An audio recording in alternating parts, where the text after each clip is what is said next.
Hermanos, muy buenas noches a todos ustedes. Hoy día es mayo 15 del 2020. Un saludo a todos los hermanos presentes. Eh, para decirles que inicialmente estaba pensando haberlo hecho, hay una aplicación, Google Meet. eh, lo están usando muchos para la escuela, enseñanza, todo eso. Eh, pero por alguna razón la cámara, cuando trato de conectarme, no se ve. Pero en fin, vamos a entonces usar Facebook y vamos a empezar con una oración. Hoy día seguimos con el Catecismo de Heidelberg, la pregunta 46. Y vamos a empezar con una oración. Oremos. Padre Celestial, gracias por tu amor y misericordia. Eres un Dios grande y poderoso. Señor, que permite que este momento, lo que vayamos a estudiar, sea de ayuda a nuestra mente, corazón, a nuestro espíritu, que podamos entender las verdades que tu palabra nos enseña en cuanto al Evangelio. Y así, Señor, oramos confiando en Jesucristo nuestro Señor. Amén. Muy bien, vamos entonces a seguir con nuestra reunión de hoy. Pregunta 46 del Catecismo de Heidelberg. Eh, para los uh, personas que por primera vez están eh, acompañándonos en cuanto a esos estudios del catecismo. Para muchos eh, es, es nuevo esto del catecismo, pero el catecismo de Heidelberg es uno de los documentos importantes en cuanto a la teología reformada. Fue escrito en 1563 y en Alemania, ¿no? 1563 en Alemania, y constituye uno de los primeros catecismos de la fe reformada. Recuerde que Lutero empieza la reforma en 1517, luego muere, Calvino lo expande de una forma más completa. Para 1555 ya Calvino eh, publica sus instituciones, ¿no? Para 1560 entra la reforma en Escocia y en Escocia se hace la primera confesión de fe de Escocia presbiteriana, ¿ok? Presbiteriana. 3 años más tarde, la fe reformada entra a Alemania y en la ciudad de Heidelberg, entonces Ursino, Zacarías Ursino, que es reformado, en esa ciudad de Alemania, que la mayoría era católica romana y luteranos, comienza a enseñar la fe reformada. Entonces él escribe un catecismo que dura por todo el año. Ese catecismo se tenía que estudiar a cada día del Señor. Entonces ayuda mucho en cuanto a la doctrina. Tiene que entenderse así.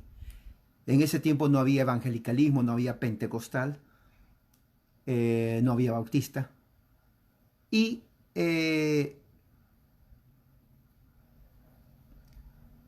la fe reformada comienza a expandirse. La única religión católica cristiana representativa del cristianismo, la Iglesia Católica Romana. Pero los reformadores querían reformar la Iglesia Católica Romana. Por eso se llama reformadores. Entonces, dentro de esa, diríamos, ese proyecto que se convierte en reforma, muchos elaboran catecismos. Uno de ellos es el catecismo de Heidelberg que estamos estudiando. Así que vamos a seguir. Hay muchos temas en cuanto a la teología. Esta es religión, ¿no? Porque tiene que ver con algo espiritual, con religión, tiene que ver con eso. No tiene que ver con política, no tiene que ver con asuntos sociales.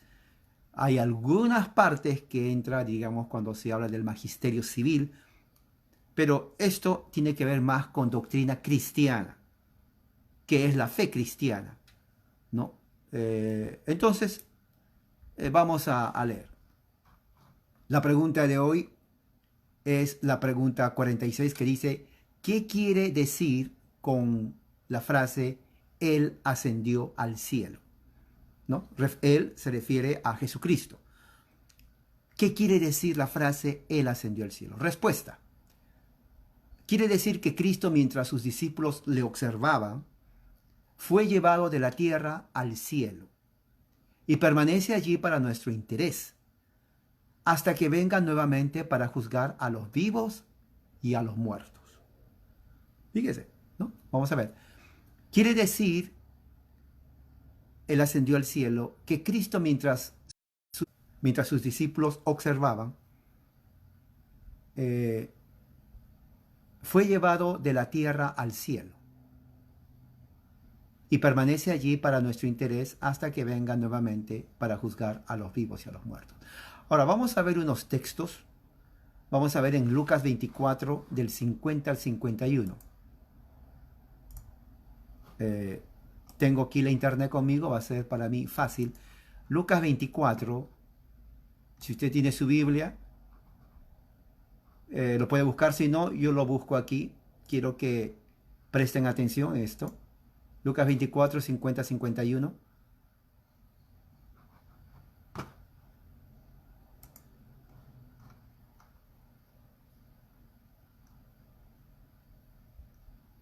Dice, y lo sacó fuera hasta Betania, y alzando sus manos los bendijo. Aconteció que, bendiciéndolos, después de haberle adorado, volvieron a Jerusalén con gran gozo, y estaban siempre en el templo, alabando y bendiciendo a Dios. Esta es la versión Reina Valera del 60. La Biblia de las Américas, la versión de las Américas, dice, entonces los condujo fuera de la ciudad, hasta cerca de Betania. Alzando sus manos los bendijo, y aconteció que mientras los bendecía, se separó de ellos y fue llevado arriba al cielo. Ellos, se refiere a los discípulos, después de adorarle, regresaron a Jerusalén con gran gozo y estaban siempre en el templo alabando a Dios. Entonces estamos viendo ahí un relato que dice Lucas referente a la ascensión de Jesús al cielo. Otro texto está en Hechos 1, 9, 11. Es un texto muy conocido. Hechos, ¿no? Capítulo 1, del 9 al 11. Entonces, en Hechos 1, del 9 al 11, si tiene su Biblia, sigue, si no me escucha, dice así, y habiendo dicho estas cosas, viéndolo ellos, fue alzado y le recibió una nube que le ocultó de sus ojos. Y estando ellos con los ojos puestos en el cielo, entre tanto que él se iba, he aquí, se pusieron junto a ellos dos varones con vestiduras blancas, los cuales también les dijeron, varones galileos, ¿por qué estáis mirando al cielo? Este mismo Jesús, que ha sido tomado de vosotros al cielo, así vendrá como le habéis visto ir al cielo. La versión de las Américas dice, después de haber dicho estas cosas, fue elevado mientras ellos miraban, y una nube le recibió y lo ocultó de sus ojos. Estando mirando fijamente al cielo mientras él ascendía, aconteció que se presentaron junto a ellos dos varones que en vestiduras blancas, quien les dijeron, varones galileos, ¿por qué estáis mirando al cielo? Este mismo Jesús, que ha sido tomado de vosotros al cielo, vendrá de la misma manera, tal como le habéis visto ir al cielo. Entonces estamos viendo aquí varias cosas. No voy a entrar en detalle en un examen exegético del texto, pero el texto nos indica muchos elementos para tener en cuenta. Primeramente habla de cielo. Hay un lugar en el cielo que está arriba, y ese cielo no es el cielo que vemos aquí con las nubes, es otra parte del cielo. Eso lo vamos a ver. Y luego habla de que ascendió. Hay un hecho físico objetivo que los discípulos estaban observando. No tuvieron un sueño. Ellos no estaban experimentando un éxtasis, un sueño o una ilusión. Ellos estaban mirando a Jesucristo que se elevaba al cielo. Y se presentaron, cuando eso sucedía, se presentaron dos personajes en vestiduras blancas. Se puede interpretar que fueron ángeles. La palabra ángel ah, es una palabra que tiene significado mensajero, mensajero de Dios. No dice mensajero, dice varones con vestiduras blancas, y ellos podían hablar. O sea, eran unos seres que en vestiduras blancas que podían comunicarse con los discípulos. Hubo una comunicación. Ahora, muchos creen que, analizando el texto, que en realidad no fueron dos personas con vestiduras blancas, sino que fue la interpretación de los discípulos cuando Jesús se estaba ascendiendo al cielo. Entonces ellos interpretaron esa ascensión como que dos ángeles aparecieron y que ellos le hablaron, que en realidad no les habló, sino que simplemente es la interpretación de lo que estaba pasando.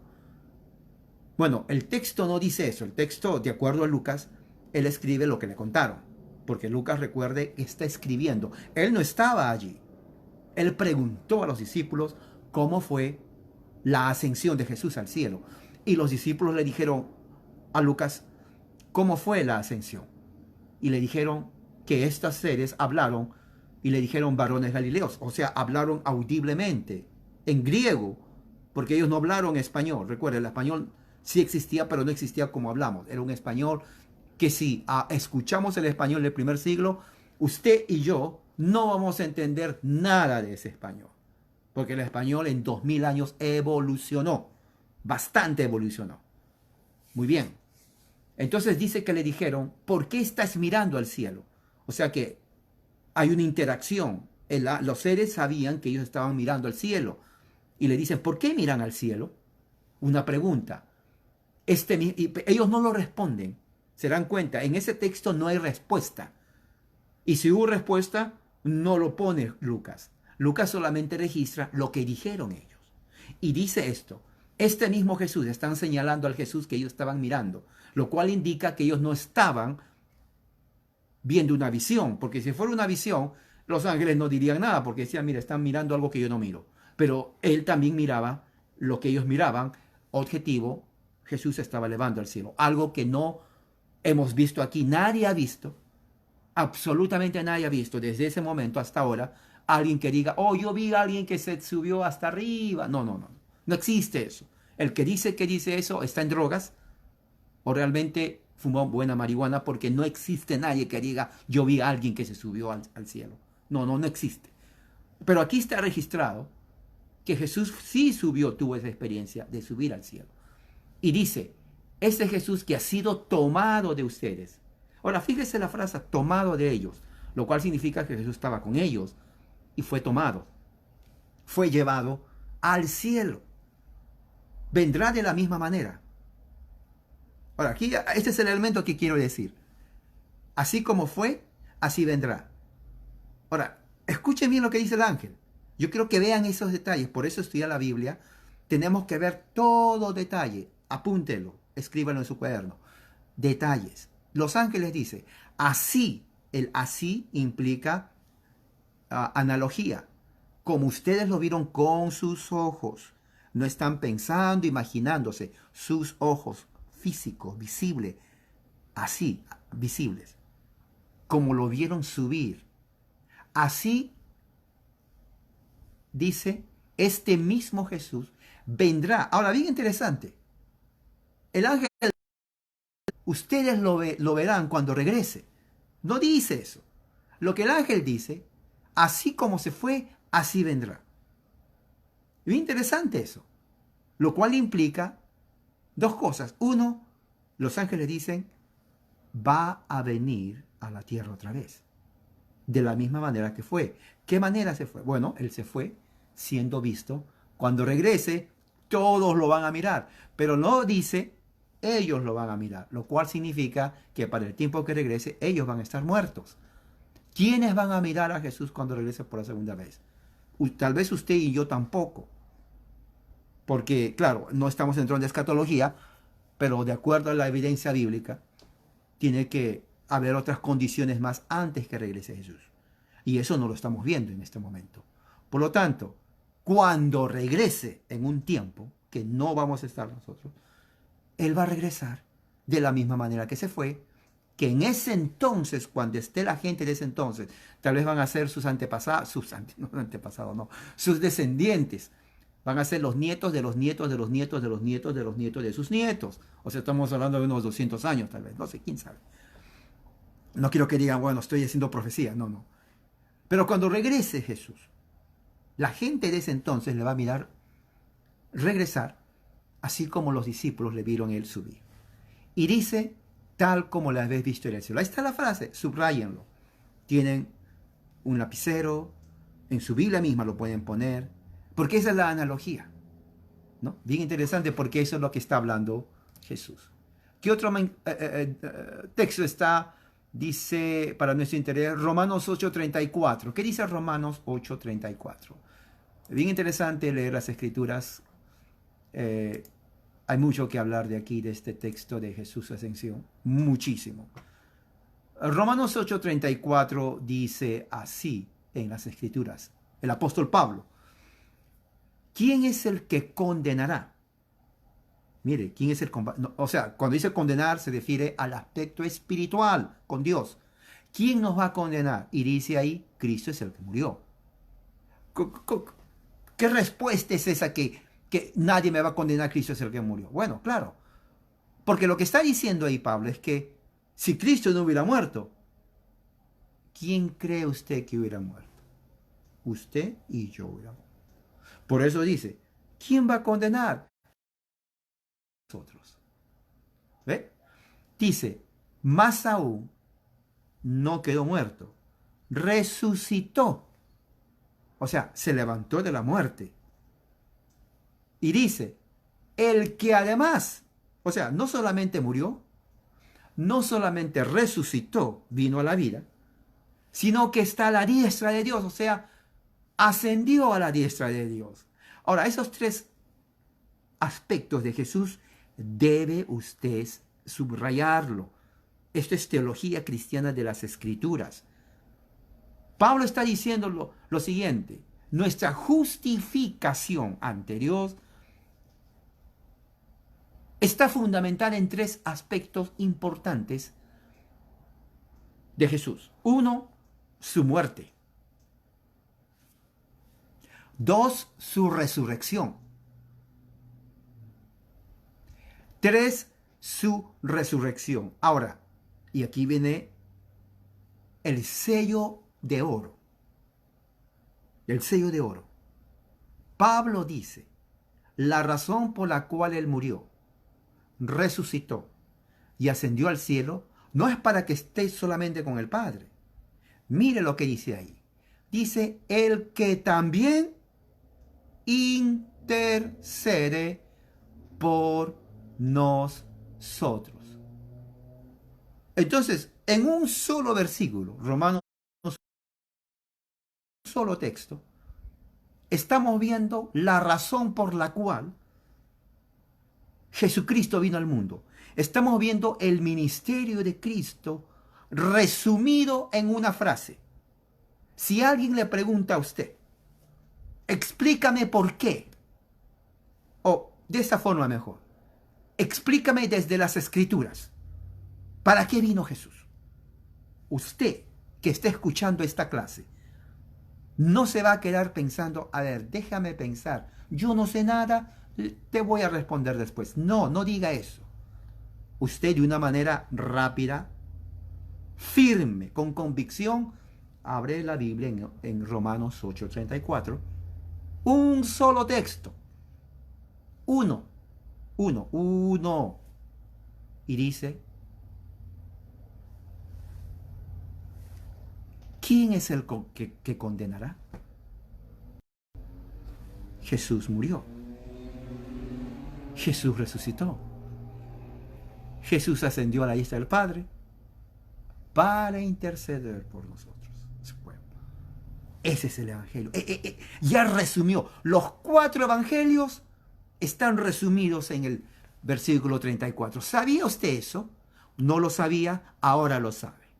Ahora, junto a ese texto, escriba usted los 4 Evangelios. Porque esa es la razón que vino Jesús. Pablo ha resumido los 4 Evangelios en Romanos 8:34. Ahí está, mírelo con sus propios ojos, en español, Castilla de España, ahí está, no le estoy engañando. La justificación es importante para ser salvos ante Dios. El que no es justificado no tiene la salvación, está bajo la ira de Dios. Pero el que es justificado porque Cristo murió por su pueblo, por aquellos que el Padre le dio para que muera. Al tercer día resucitó de los muertos, por aquellos que Él murió. Pero después de 40 días que estando en la tierra, después de haber resucitado, 40 días, imagínense, 40 días, yo voy a repetirlo, 40 días. Cuando alguien le pregunta a usted, cuando Cristo resucitó, ¿cuánto tiempo se quedó en la tierra? Y esto es increíble, pero yo he escuchado, hermano, que le preguntan a los evangélicos y se quedan pensando, dice, ¿cuánto tiempo se quedó en la tierra? A ver, 5 días. No fueron 10, yo creo que fueron 10 días o 2 semanas quedaron. Hermano, es una vergüenza. No saben cuántos días se quedó Jesús después de resucitar. Se quedó 40 días. O sea, para mí me dice, no leen la Biblia. Entonces, ¿para qué se salen del catolicismo, según ellos que no leen la Biblia? Se meten de evangélico cuando tampoco leen la Biblia. Es la verdad. Entonces salen de uno, vienen a otro. Igual, se quedan igualito. No se hubieran salido. Ahí se van a la misa, escuchan al párroco, tal vez aprenden más.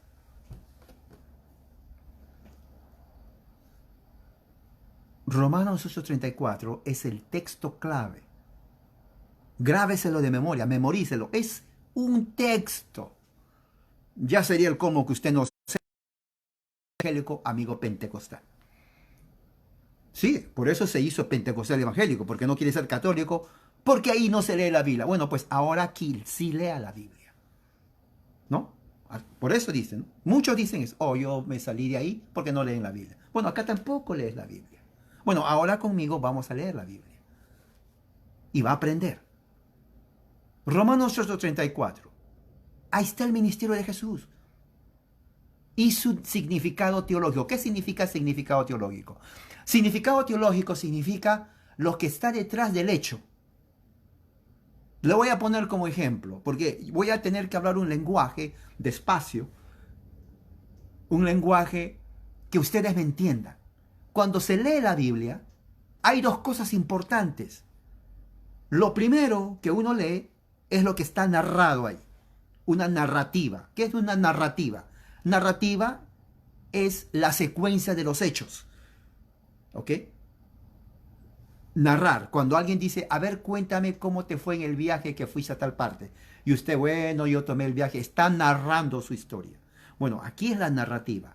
Pero lo que la mayoría no entiende de la narrativa es el significado teológico detrás de eso. Por eso que nadie entiende la Biblia. Aquí Pablo nos da la narrativa y el significado teológico en una sola cápsula. ¿Cuál es la narrativa? Jesús murió, claro, murió físicamente, todo el mundo lo sabe, murió. ¿Qué más? Resucitó. La narrativa, resucitó, muy bien, resucitó, ya todo el mundo lo sabe. Ascendió a los cielos, muy bien. Esa es la narrativa. Pero ahí no queda. Ahora viene el significado teológico por qué Jesús murió, resucitó y ascendió a los cielos. Y el significado teológico lo dice ahí mismo. Mira lo que dice 34. El que también intercede por nosotros. Entonces, vemos dos cosas. La razón por la cual Jesús murió, resucitó y ascendió es para que interceda por nosotros. Eso es el significado teológico. ¿Por qué la diferencia con la narrativa? Porque no vemos a Jesús que está sentado. Alguien me puede decir, bueno, lo veo a la derechita. No vemos. No solamente no lo vemos, tampoco sabemos que Él está intercediendo. O alguien ha visto, sí, yo lo veo a Jesús todos los días sentado así intercediendo. No, no, no, no lo vemos. El significado teológico es lo que los escritores del Nuevo Testamento nos dicen a nosotros para conocer por qué leemos lo que leemos. Entonces, la razón fundamental por qué Jesús, ahí lo dice Pablo, murió, resucitó y ascendió, es para interceder por nosotros. ¿Qué fue tan importante que Jesús haya ascendido a los cielos? Y eso es importantísimo, hermano. Por eso dice de nuestro interés. Efesios 4, 8 al 10. Fíjese, hermano. Efesios 4, 8 al 10. Vamos a ver lo que dice Efesios 4, 8 al 10. La misma escritura nos dice eso. Efesios 4, 8 al 10. No se distraiga, espero que no se distraiga. Espero que preste mucha atención para que de aquí cuando le pregunte, ¿y qué escuchaste ahí en Facebook? ¿No? Mucha gente dice eso. ¿Pero por qué estás en Facebook? ¿Qué aprendes? Oh, usted lo dice inmediatamente. Sí, aprendí algo. Aprendí por qué Jesús vino, murió, resucitó y ascendió a los cielos. Así dígale. Así dígale. Y le invita a mi página también para que aprenda esa persona. Efesios 4, del 8 al 10. ¿Qué es lo que dice? Sí, este es lo que dice. Dice así. Por lo cual dice, subiendo a lo alto, ascendió. Ahí está. Llevó cautivo a la cautividad y dio dones a los hombres. Y eso de que subió, ¿qué es? Sino que también había descendido primero a las partes más bajas de la tierra. Él que descendió es el mismo que también subió por encima de todos los cielos para llenarlo todo. Ahora, muy importante esto. Muere. Cuando Jesús resucita, escuche bien esto, y cuando Jesús asciende al cielo, Pablo no estaba allí. Vivía, pero no estaba allí. Tal vez escuchó. Y él en ese momento era fariseo de fariseos. Recuerde que en el libro de los Hechos, él aparece persiguiendo a los cristianos. Dice que entraba a las casas y los arrastraba a los cristianos. O sea, Pablo era judío de judíos y odiaba el cristianismo. Entonces, ¿cómo sabe Pablo lo que está hablando? Bueno, lógico, porque cuando Pablo escribe la carta a los Efesios, Pablo ya había tenido comunión con los hermanos, con los discípulos, con los apóstoles que habían estado con Jesús, y ellos le contaron a Pablo todo lo que Jesús había hecho, su teología. Ahora, recuerde dos cosas, y esto lo he repetido, lo voy a tener que repetir ahora, pero bien seguido, para que usted, aquí en la mente, su cabecita, aquí dentro del cerebro que tiene, se le quede grabado. Cuando leemos la Biblia, leemos la parte narrativa de los hechos. Murió, resucitó y ascendió.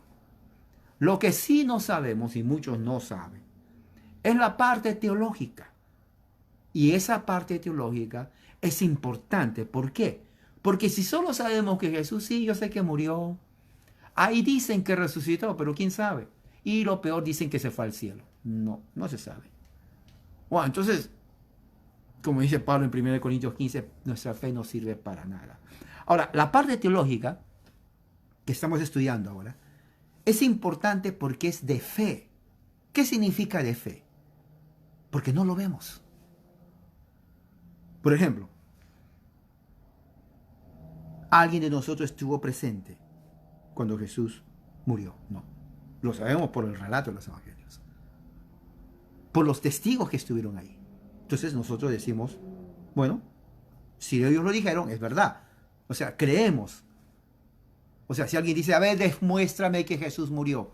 Pues yo no creo que nadie está capacitado para demostrar que Jesús murió. Uno dice, pues, ¿qué te voy a demostrar? Ahí dice la Biblia, demuéstrame que no lo inventaron, ¿no? Y ahí vienen las preguntas de los escépticos. Lo peor todavía no es que murió, porque todos morimos. Nadie lo niega eso.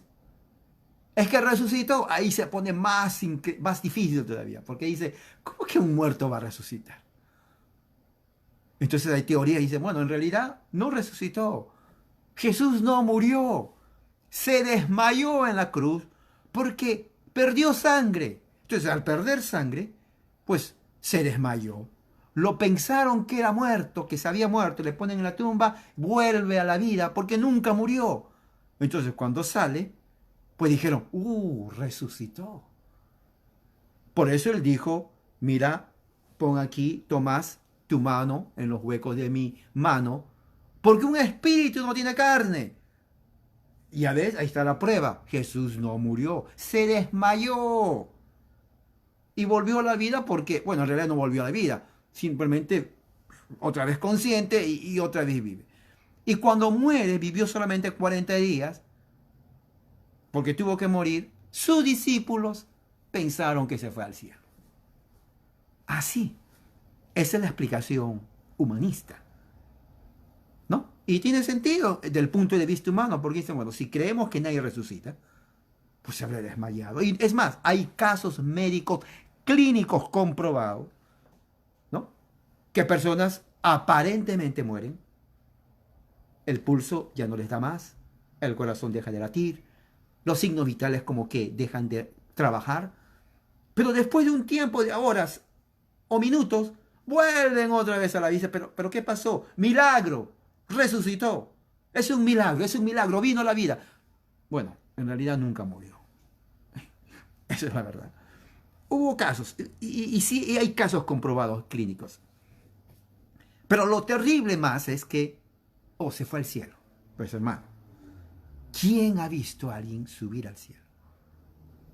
Mira, se está elevando. Mira, el vecino, ¿cómo se va arriba? No existe nadie. O uno está soñando o está en drogas para mirar eso. Entonces la explicación que dicen, los discípulos estaban tan obsesionados con Jesús que cuando murió de verdad a los 40 días pensaron que se fue al cielo. ¿Por qué? Porque cuando leemos la Escritura, doctrina cristiana, Pablo mismo lo dice. Él mismo lo dice. Porque caminamos por fe y no por vista. En otras palabras, la fe cristiana, la salvación no se mira. Nadie puede decir, bueno, la salvación está en esta parte, vamos a verla. No hay. La justificación. Sí, este juez tiene la justificación, vamos a verlo. No hay. O sea, términos de la metafísica que tiene que ver con salvación, justificación, adopción, santificación, glorificación, nuevo nacimiento, perdón de los pecados. Todo eso es por fe. El que no cree, por eso hay ateo. El que no cree, pues no cree. O sea, no hay forma de decirle, mire señor ateo, aquí está la salvación. Mire, aquí, esto es la salvación. Aquí está, míralo. Oh, sí, aquí está, ya creo. No existe eso. No existe. Es por fe. ¿Entiende ahora el significado teológico cuando leemos la Escritura? Cuando el salmista David escribe sus salmos, el salmista David es muy expresivo. Él habla de una forma no literal, sino su realidad. Para expresar su realidad, él usa lenguaje figurativo. Entienda bien, ¿qué es un lenguaje figurativo? Lo que leímos ayer en Salmo 69. Las aguas me han llegado y estoy hundido en el mar. En realidad él no estuvo hundido en el mar, ni tampoco las aguas le llegaron. Entonces, ¿por qué dice eso? Porque él está expresando su angustia, su desesperación, de tal forma que compara lo que está experimentando en su vida como si estuviera ahogándose en el mar. ¿Se da cuenta? Entonces, detrás de las palabras que leemos en la Escritura, hay un significado teológico, ¿no? Y son frases que hasta uno popularmente lo dice, ¿no? Hay frases como dice, pero si voy a ese trabajo y si algún día me cortan en el trabajo, me corren del trabajo, me muero. Bueno, en realidad no se va a morir. Bueno, quién sabe, ¿no? Pero en realidad no se va a morir, pero es una expresión de decir, me voy a sentir mal. Eso. me voy a sentir mal. Algo parecido se utiliza en el lenguaje de la Escritura. En lo que respecta a la ascensión de Cristo, es una realidad que lo aceptamos por fe. Usted y yo lo aceptamos por fe. ¿Por qué por fe? Porque no lo hemos visto. No hay forma de comprobar. Si alguien me dice a mí, a ver usted que tanto habla de la ascensión, compruébame que Cristo ascendió. ¿Cómo lo voy a comprobar? Lo único que voy a hacer es señalar lo que dice el registro de la Biblia. Bueno, en la Biblia dice que estas personas lo... Y ahí está, ahí está. No, pero esas personas pueden haber estado mentirosas, que quién sabe, de repente ni lo dijeron ellos y lo alteraron. Bueno, ya está hablando de otra cosa. Pero si aceptamos por fe, escuche, por fe, la palabra de Dios, es verdad, porque es por fe, entonces lo que está escrito ahí de los asuntos espirituales, también se acepta por fe. Y es más, Pablo lo dice en Efesios, todo es por fe, ¿no? Ya que está en Efesios, vaya al capítulo 2 de Efesios. Y mira lo que dice. Efesios capítulo 2. Y ahí ve lo que estoy diciendo. Dice Efesios 2. Efesios 2, versículo.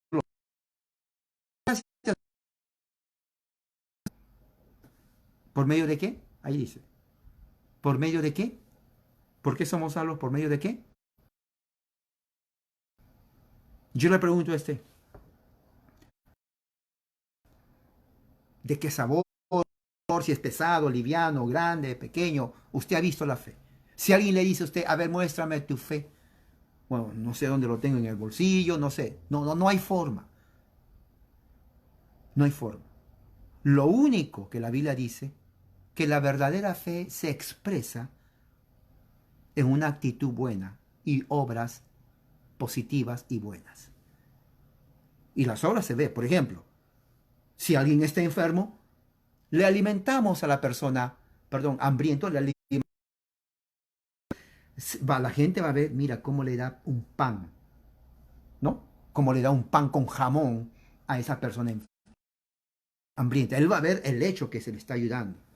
No va a ver mi fe, pero va a ver la acción. Entonces, si alguien le pregunta, dígame, ¿y usted por qué le alimenta a esa persona? Ya cambia la cosa. Bueno, mi motivación de alimentarla es porque, como cristiano, mi fe cristiana, ¿ve? Mi fe cristiana me dice que tengo que ayudar a mi prójimo. La forma de amar a mi prójimo es que si está hambriento, tengo que alimentarle, sin esperar nada a cambio. ¿Se da cuenta? Entonces, ellos están viendo mi acción. Que crean o no en mi fe, bueno, es problema de ellos. Nunca van a mirar mi fe. Pero están mirando mi buena obra a la persona hambrienta. Entonces, eso es cuando Pablo dice, no andamos por vista, sino por fe en el aspecto espiritual. Porque todo es por fe en el aspecto espiritual. Y prácticamente eso es. ¿Qué más dice? ¿Qué otro texto pone aquí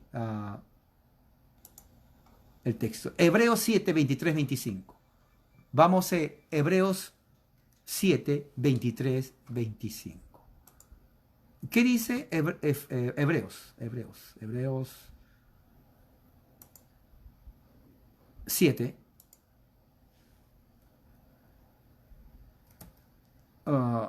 23, 25. Dice así, y los otros sacerdotes llegaron a ser muchos, debido a que por la muerte no podrán continuar. Claro, lo que está diciendo ahí es que ya que los sacerdotes morían, tenía que haber más sacerdotes. Mas fíjese el pronombre demostrativo, no dice ese. Hay dos pronombres demostrativos. Cercanía, ese, lejos. Cuando dice pronombre demostrativo, se está refiriendo a Jesucristo, más del que se está hablando, por cuanto permanece para siempre, tiene un sacerdocio inmutable. ¿Se dan cuenta? ¿Se dan cuenta por qué es importante saber lo que se habla? Los sacerdotes humanos habían cantidad. ¿Por qué habían cantidad? Pues porque morían. Si uno vivía por 5 años, bueno, tiene que haber otro. Ese muere en 10 años, tiene que haber otro. O sea, había cantidad de sacerdotes. Pero Jesús, que nunca muere, ¿qué pasa con él? Que nunca muere. Permanece para siempre y no hay necesidad de otro sacerdocio. Porque no muere. Él permanece para siempre. Y dice 25, por lo cual, por esa razón, porque no muere, puede también salvar perpetuamente. ¿Qué significa perpetuamente? Hay un nombre de mujer que se llama Perpetua. No, pero no es... No, sí, Perpetua. Pero no es Perpetua el nombre, sino tiene que ver, uh, para salvar, perpetuar es algo que dura para siempre. O sea, dice, este permanece para siempre, puede salvar para siempre. Esta es la prueba que la salvación no se pierde. Si alguien por ahí le dice, mira, yo te tengo que decir algo, tu salvación se puede perder. No lo escuche. Porque la escritura, mira, ahí está. Por eso digo, tenga siempre un marcador. Esa es la mejor forma que usted, amigo evangélico pentecostal, usted puede aprender la Biblia. Para que no diga, uy, ¿dónde lo leí? Ya me olvidé. No, ya no haga eso. Mira lo que dice ahí.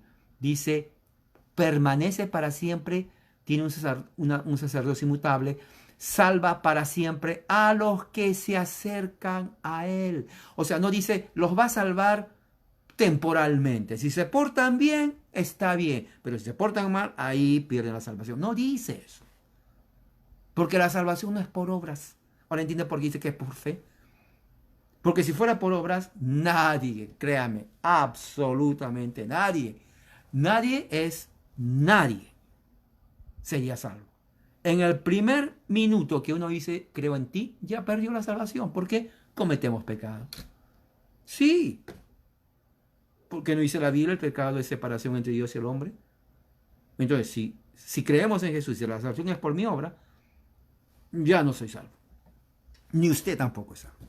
No. Pero gracias a Dios que nuestra salvación está en Cristo. Por eso dice, está en Cristo. ¿Ahora entiende? O sea, mi salvación no está en mí. Yo no me puedo salvar. Usted no me puede salvar. Ni yo a usted. Mi salvación está en Cristo. Ok, ¿cómo lo puedo explicar esto? De esta forma. $1.000.000. A ver, ¿quién quiere $1.000.000? Oye, $1.000.000 ahorita con la pandemia, que nadie trabaja. Perfecto, $1.000.000. ¿Ok? De dólares, no 1.000.000 de o peruanos, no. De dólares, $1.000.000. Es dinero. Se le da a usted. Pero como nosotros no sabemos administrar, es la verdad, no sabemos. Entonces lo vamos a malgastar $1.000.000. Pero sé que si viene alguien y dice, ¿sabes qué? ¿Quieres que ese dinero te prospere? Sí, dámelo a mí. Es tu dinero, pero yo voy a hacer que ese dinero no se malgaste. Es tu dinero, va a prosperar y nunca te va a faltar dinero. Porque si se queda contigo, ese $1.000.000 se va a ir a un penny, a un centavo, a un peso. No tienes nada. Algo parecido a la salvación. No podemos salvarnos. Pero hay alguien que me salva. Mi salvación está en Él, Jesucristo. Con Él estoy seguro que mi salvación no se pierde. Conmigo sí, pero con Él no. Entonces, ¿cuál es lo mejor? Que mi salvación no esté conmigo. Yo no puedo por más que quiera. Mi salvación está en Cristo. Y eso es lo que está diciendo.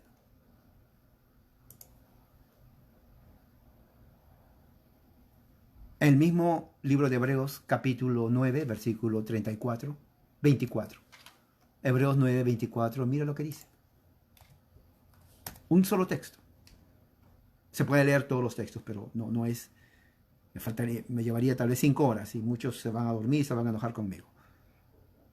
Hebreos 9:24, ¿qué es lo que dice?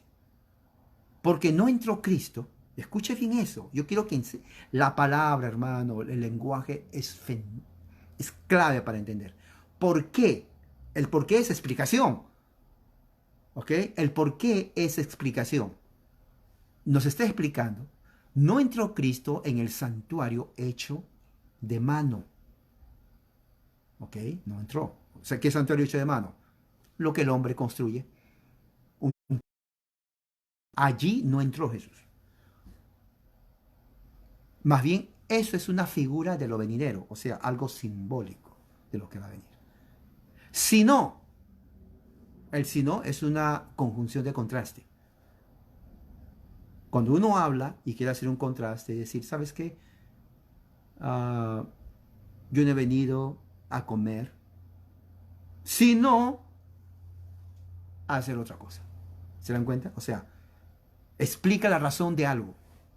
Bueno, la razón por la cual, aquí está explicando, son las cosas que existen, es que Jesús no entró a un templo hecho de manos, sino,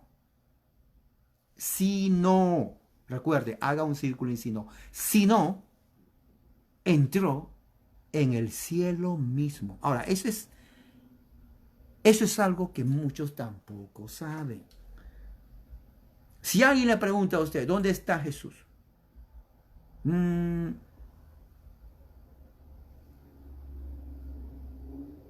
el cielo, ¿estás seguro? Pues yo creo que sí, o ¿dónde está? Yo he escuchado a gente que dice, creo que está en el cielo, ¿no? No estoy hablando de gente que no conoce la Biblia o gente que no sabe, de aquellos que dicen que leen la Biblia. Y dicen, creo que está en el cielo, ¿no? Así dice. Oh, no, está en el paraíso. ¿Dónde es el paraíso? Es antes del cielo. Yo no sé dónde sacan eso. ¿Antes del cielo? Sí, es antes del cielo, está el paraíso, luego viene el cielo. ¿De dónde viene eso? Yo le pregunto, hermano, ¿en qué parte dice antes del cielo está el paraíso? O lo dicen,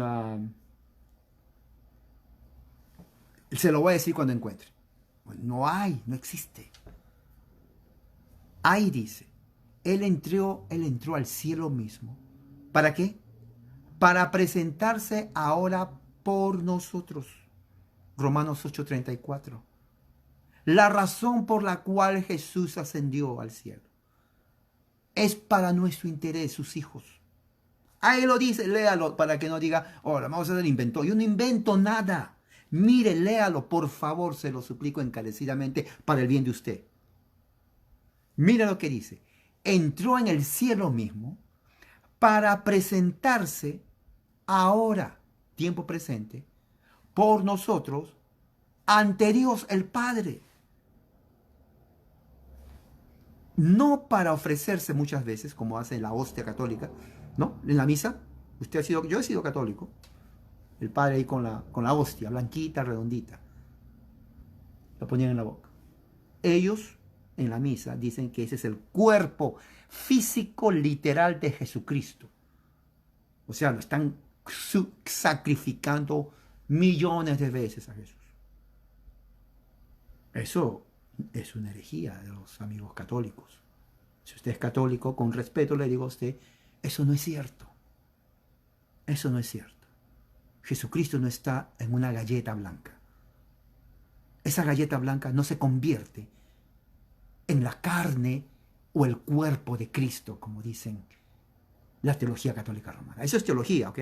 ¿Se dan cuenta que es importante la teología? Muy importante.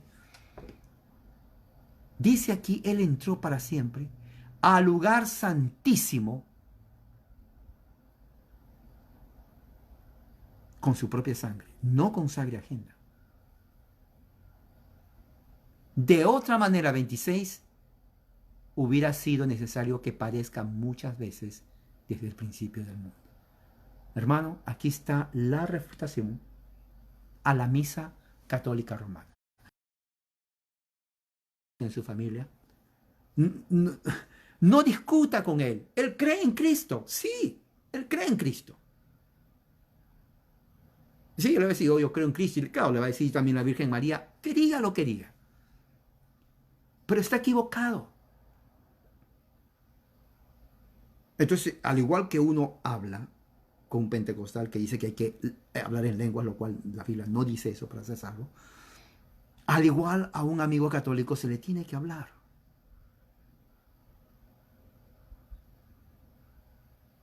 Son cristianos mal informados, póngale de esa manera. No hay que decirles que está con el demonio. Muchos dicen, son idólatras. Hermano, no le diga idólatra a un católico romano.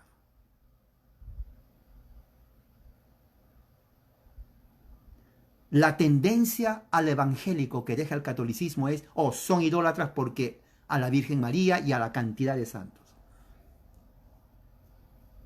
Así los llaman, porque hay ídolos.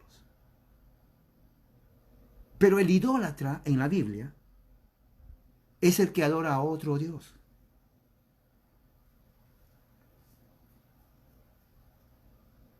Si usted le pregunta a un católico, ¿en cuántos dioses crees? En su lenguaje le va a decir, oh, yo creo en uno, Diosito, papá, papá Diosito, papá lindo, Diosito, Diosito Jesucristo. No te dice que en todos dioses. Ese es el lenguaje que ellos creen. Igual que que las sectas evangélicas o un pentecostal dice, bueno, te habla en lenguas. ¿Dónde saca hablar en lenguas? Hay que tener criterio, hay que saber pensar antes de decir algo. ¿Ok? Por eso estamos aquí. Y me gusta a mí tener eso para enseñarles a ustedes. Si tuviéramos tal vez una reunión presencial, le digo, ¿tienen una pregunta? Dialogaríamos. Yo escucho sus preguntas y les respondo ahí mismo, en ese mismo momento les respondo. Pero aquí en Hebreo está diciendo que la razón por la cual Cristo ascendió a los cielos es para interceder por nosotros, para nuestro interés. Él no ascendió porque, bueno, aquí estoy con el Padre, ya me cansé de esa gente ahí de abajo, malagradecidos, hipócritas, me crucificaron, aquí estoy mejor. No. Dice las Escrituras, ya hemos visto Pablo en el libro en su carta a los Romanos, Efesios, y ahora estamos viendo aquí en Hebreos, que Cristo está a la diestra del Padre intercediendo, presentándonos ante Él a su pueblo amado. Y eso viene inclusive desde antes. Por eso es muy importante que cuando uno estudia las Escrituras, analice. Hermano, no piense, oh, tengo que leerme la Biblia en un mes porque leerme la Biblia en un mes, pues ya la sé todo. No, no me impresiona si usted lee la Biblia toda en un mes. No me impresiona. Lo que impresiona, inclusive a Dios lo ve, es entender lo poco que lee, porque así va a entender el todo. Si no entiende lo poco, no va a entender el todo. Es la verdad. Es la verdad.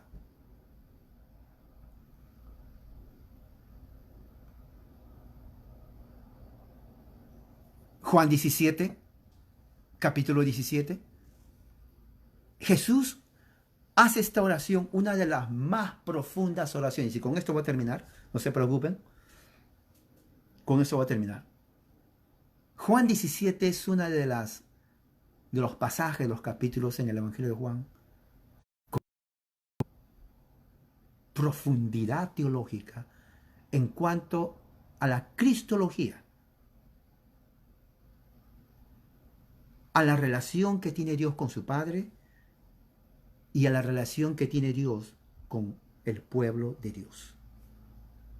Porque nos enseña muchas cosas para entender lo que leemos en otras partes.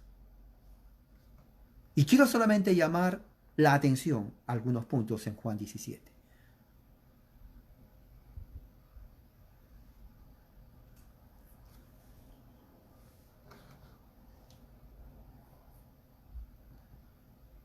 Mira lo que dice Juan 17:2. Esto es importantísimo, hermano. Tengan otra vez su eh, marcador a la mano. ¿Ok? Juan 17:2 dice, como les has dado potestad sobre toda carne, como le has dado potestad sobre toda carne, está hablando al Padre, para que dé, y escuchen bien lo que dice aquí, esta frase me gusta, eso nunca se olvida, por favor, hermano, para que dé vida eterna a quienes, lea, a quienes le tiene que dar vida a Jesús, ahí dice, a quienes, léalo, hermano, Juan 17:2, a quienes le tiene que dar Jesús vida. ¿A todos? ¿Ahí queda? No queda ahí. A todos los que me diste. Eso es poderosísimo. Eso es poderoso.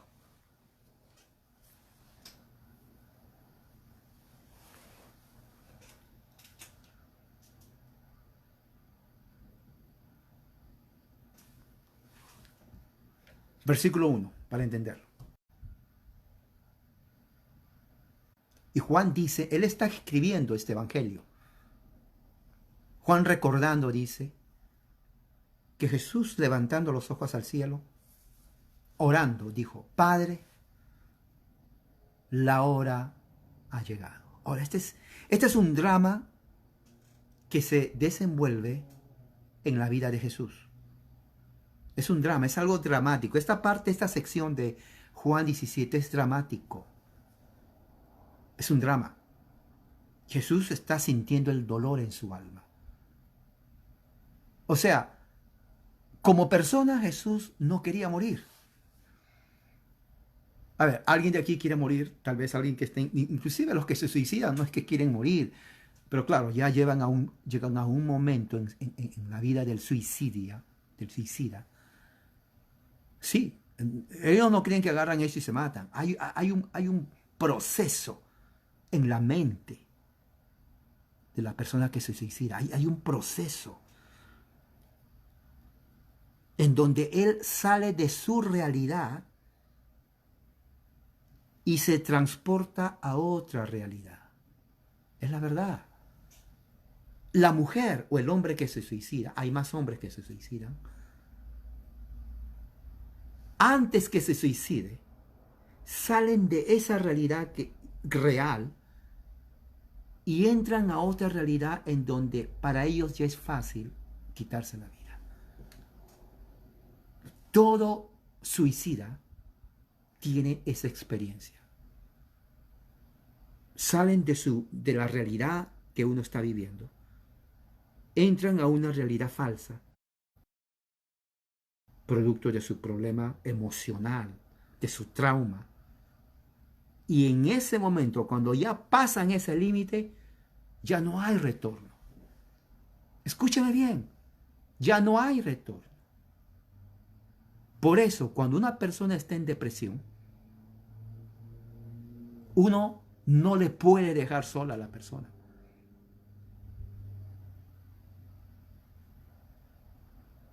Millones de personas sufren de depresión. Y la depresión es la antesala al suicidio. Si usted conoce a alguien, una persona que tiene ansiedad y mucha angustia y depresión, no la deje sola. Háblele. Porque si pasa el límite de la normalidad al límite de la imaginación de su vida, ahí quedó. Ahí quedó, ya no hay regreso, porque ahí es donde comete el suicidio. ¿Sí? Esto es serio, hermano. Millones de personas se suicidan en el mundo. Ahora, con esto de la pandemia, hablé ayer con un hermano, hasta se están suicidando. O sea, Bueno, yo nunca tuve pensamientos suicidas, pero he aconsejado a gente que tiene pensamientos suicidas. Y los pensamientos suicidas es como un contagio, hermano. Es como un contagio. Hay muchas razones. Y las pastillas no ayudan. Jesús cuando entra aquí, Padre, la hora ha llegado. Esa palabra, la hora ha llegado, es terrible. Glorifica a tu Hijo para que también tu Hijo te glorifique a ti. Wow. La relación de padre a hijo. Como le has dado potestad sobre toda carne, el Padre le dio el poder a Jesús. Ahí dice, mire, le dio el poder. Hijo, yo te doy el poder. ¿Pero qué clase de poder? Para que dé vida eterna a aquellos todos que tú me diste. A nadie más. Nadie más. O sea, Jesús no podía decir, papá, ese fulano también quiere vida eterna, ¿le doy o no? No, no, no había eso. Dios le dijo a estos, nadie más, nada menos, solo a estos. Esto es lo que está diciendo ahí Jesús. No sabemos quiénes son esos todos, pero no son todos. Son solo aquellos que el Padre le dio. Eso usted tiene que entenderlo bien. Ahí está diciendo, Jesús no miente.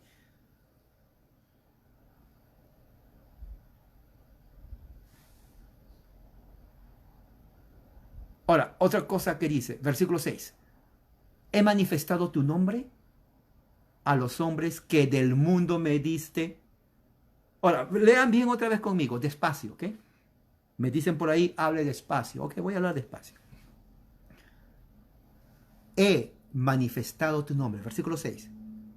A los hombres, escuche, a los hombres que del mundo me diste. O sea, no a todos, sino a aquellos que del mundo el Padre le dio. Solamente a ese grupo selecto Jesús manifestó el nombre de su Padre. A nadie más.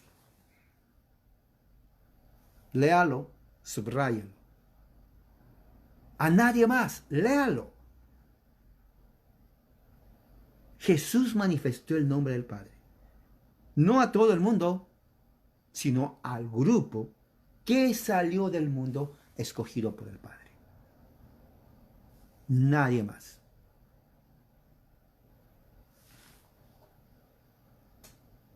Versículo 8, porque las palabras que tú me diste se las he dado, y ellos las recibieron, han conocido verdaderamente que salí de ti y han creído que tú me enviaste.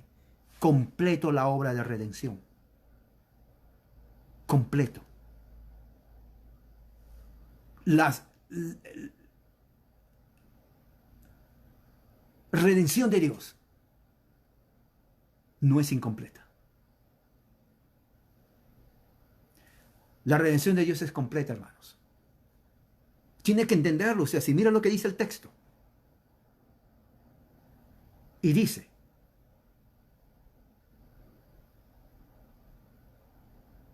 versículo 12 es fenomenal. Cuando estaba con ellos en el mundo, la sociedad, yo los guardaba en tu nombre. Esto es dramático, hermano. Mira lo que dice. Yo, Jesús dice, los guardaba en tu nombre. A los que me diste, no al resto. Eso es lo que está diciendo. Yo no guardé al resto. Tú no me diste a todos. A ellos no los guardé. Yo guardé solo a aquellos que tú me diste. Ninguno se perdió. Pero mira lo que dice después. Excepto el hijo de perdición, o sea, Judas. O sea, él estaba en el grupo, pero nunca fue del grupo. No voy a hablar de ese tema porque ya lo hablé antes, es otro tema importantísimo. No es el tema eso ahora, pero hay mucho que hablar de esa frase cuando dice el hijo de perdición. Pero a los que que nadie se perdió para que la escritura se cumpliese. O sea, la Biblia, hermanos, apunta a la salvación de los elegidos. Le pregunto a usted, ¿usted es el elegido de Dios? ¿De quién depende ser salvo? ¿De la voluntad humana o de la voluntad de Dios? Uno podría decir, bueno, ¿y por qué Dios no salvó a todos? ¿Por qué solamente eligió a unos cuantos? ¿Por qué Dios fue tan malo? ¿No? Así dice el ateo. Y muchos también dicen por ahí, sectarios, apóstatas. Bueno, si ahí ya está diciendo que salvó a pocos, porque ellos entienden lo que dice el pasaje, pues ¿por qué Dios no es tan grande? ¿No dice que es amor Dios? ¿Dónde está el amor de Dios? ¿Por qué no salvó a todo el mundo de una vez ya y se acabó todo? Ya todos somos salvos. ¿Por qué solamente salvó a 3, a 4, a 20 y al demás no? ¿Qué es discriminación de Dios? ¿Dios nos odia? ¿Está discriminando? ¿Tiene favoritismo? No, así dice.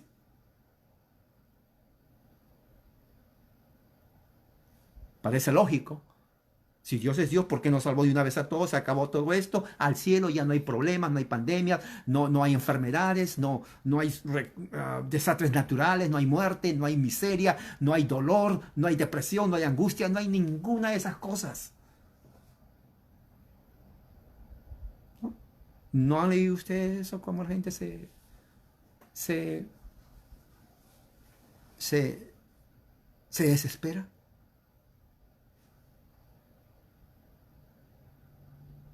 Pero fíjese, aquí está la razón por la cual no, Jesús, eso es respondiendo a esos cínicos.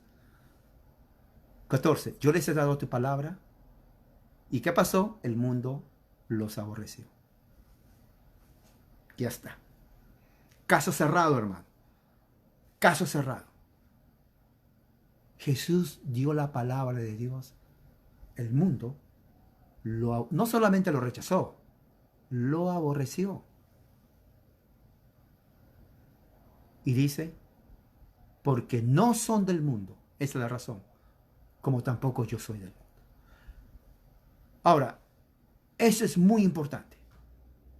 Porque en el 17 dice, santifícalos en tu verdad, tu palabra es verdad. Solamente aquellos que el Padre escogió desde el principio del mundo son aquellos que Dios le entregó a Jesús. Y Jesús los salvó, los protegió, solamente aquellos que el Padre en su santa voluntad escogió. A nadie más. Lea bien capítulo 17. La exclusividad del pueblo de Dios. El pueblo de Dios es exclusivo, no es inclusivo. Es exclusivo. Quiere decir que solo aquellos que el Padre escoge están en su pueblo, el resto no. Eso es exclusividad. No porque somos mejores que el resto, sino porque al Padre le plació ser así. ¿Me entiende? Al Padre le plació ser así.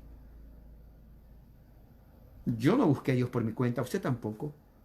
Pero Él, en un momento determinado de nuestra vida, nos habla. Y uno dice, pero ¿qué vio en mí si soy mejor que el resto que me vio a mí? No, es por gracia. Por gracia soy salvo. No dice por mérito eres salvo. Por tus buenas obras eres salvo. Dice por gracia soy salvo, por medio de la fe. Bueno, entonces con esto va a terminar. Ya me pasé unas horas, pero unos minutos, perdón. Y esa es la razón, resumiendo, la razón por la cual Cristo ascendió al cielo. Es justamente para nuestro interés, ¿no? Para que Él interceda por nosotros delante del Padre, hasta que venga otra vez a juzgar a los vivos y a los muertos. Y así como Él fue visto por sus discípulos cuando se fue, así la generación que va a vivir en el tiempo que venga Jesús, lo va a observar. Dios es poderoso, su palabra va a seguir aun cuando ya no estemos aquí, porque vamos a un día a partir con el Señor. Pero que quede el legado de que cuando suceda eso, su palabra ha sido predicada y al mismo tiempo transmitida a otros. Usted transmite eso a sus hijos, a sus familiares, amigos. para que ellos sepan, para que usted sepa, ya les he dicho a ellos. Y recuerde, Romanos 8:34, los evangelios están ahí. Vamos a orar. Padre Celestial, eres un Dios grande y poderoso. Señor, que tu palabra corra como ríos de agua viva, que no se detenga en ningún momento. Al contrario, que lleve sanidad, salvación, consuelo a las almas miserables. Y aquellos, Señor, que ahí son tus elegidos, vengan a la vida eterna poniendo su fe en Jesucristo. Gracias en el nombre de Jesús nuestro Señor. Amén. Hermanos, que la gracia y la paz de Dios sea con todos ustedes.